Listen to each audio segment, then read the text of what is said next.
Okay, you guys, here we are. We are at Idaho Falls Power because we know probably if you want to see something, you want to see those that turbine on the Idaho Falls. So we're here today with Jolynn and with Bear, and they're going to give us a tour of what's under the river. Sounds good. All right, what do we got here? So this is actually a map. This is a kind of gives you an idea of where our turbines are at.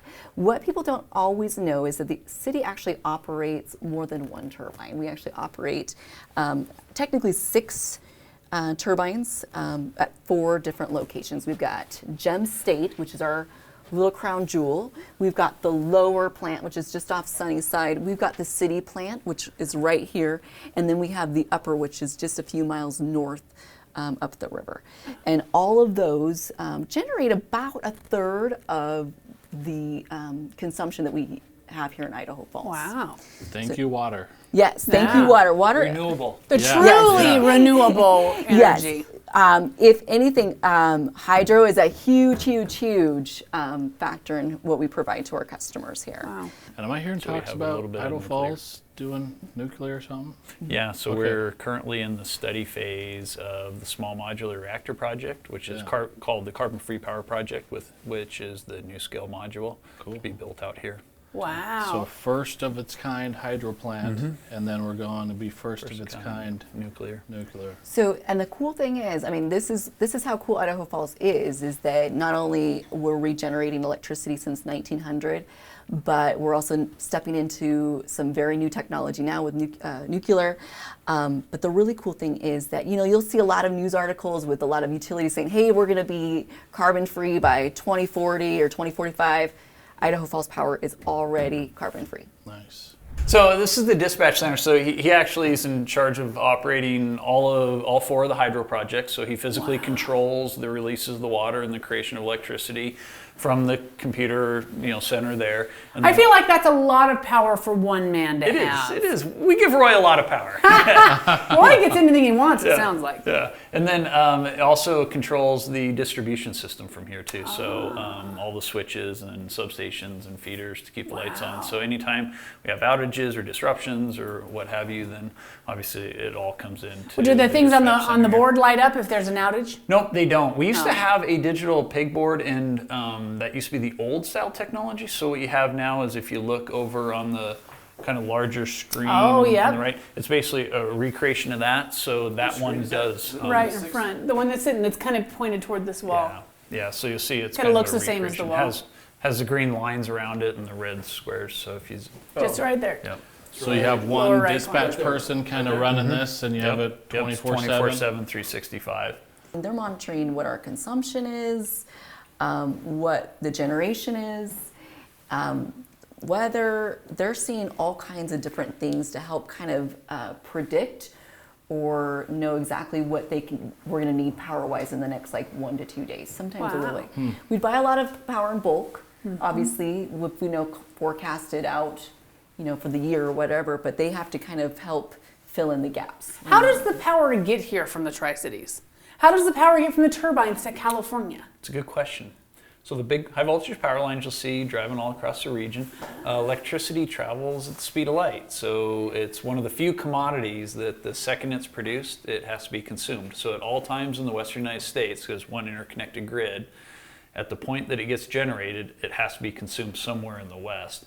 And supply and demand always has to be in balance. So we're watching to make sure that our resources stay in supply and demand balance, even though they're coming from other places. And you'll actually schedule it, and there's a whole process to schedule electricity across other utilities lines to get to yours. So it's kind of one big cooperative where people are buying transport services across other transmission systems to move energy around, the total western United States. So I feel dumb that I had no idea that's how it worked. So when that wind is rolling in Ryrie and around Blacktail, it's hitting California within seconds. Instantaneous.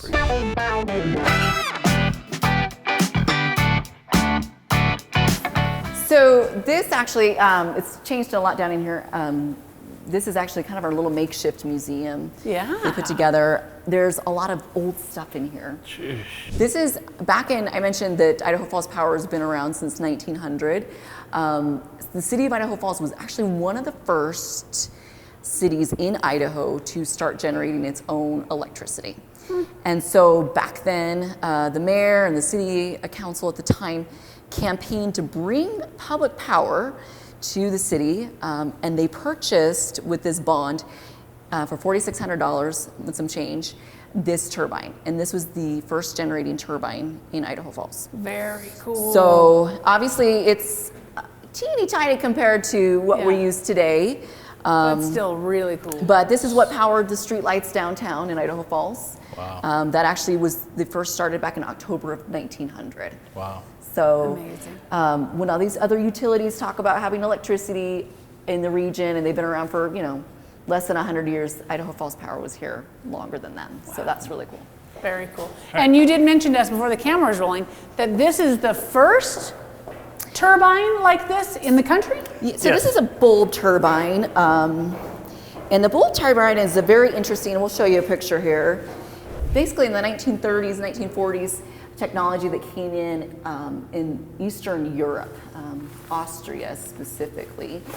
But it's kind of similar, but if you notice, it kind of sits different than most turbines. Most turbines are vertical. So what you end up doing is you take the generator, which typically sets up top in the generator deck, and you turn the whole thing horizontal in the water column so that the water actually flows around where the generator is and hits the turbine impellers to turn the shaft to spin it.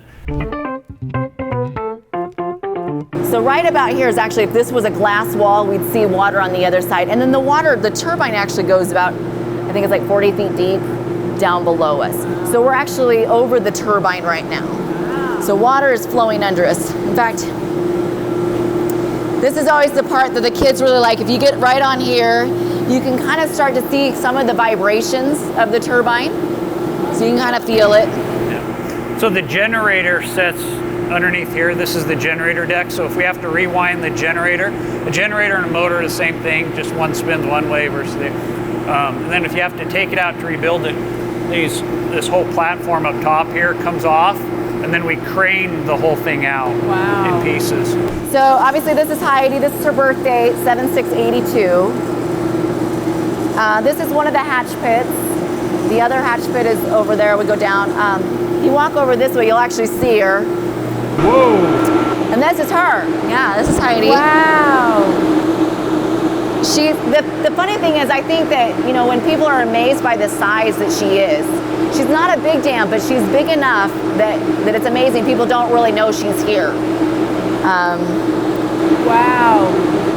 And then, so essentially the whole Snake River is flowing through that tube right now. So all the water you see in the river is all currently going through that tube.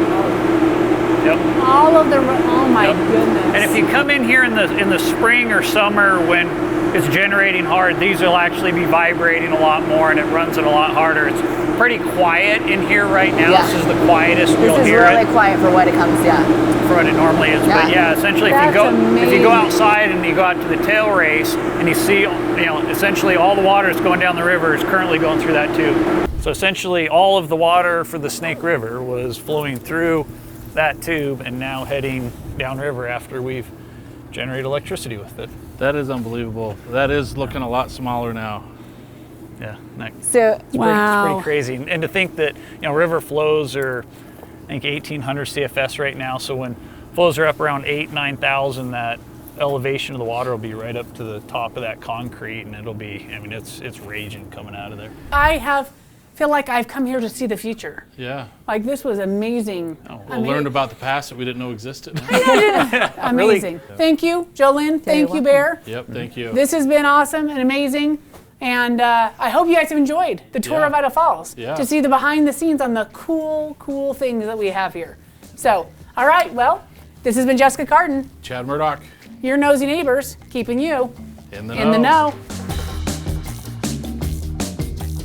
The Nosy Neighbors, keeping you in the know. So the Nosy Neighbors keeping you in the know. The Nosy Neighbors, keeping you in the know. Nosy Neighbors, keeping you in the know. The Nosy Neighbors, keeping you in the know. Nosy Neighbors, keeping you in the know. The Nosy Neighbors are going to keep you in the know.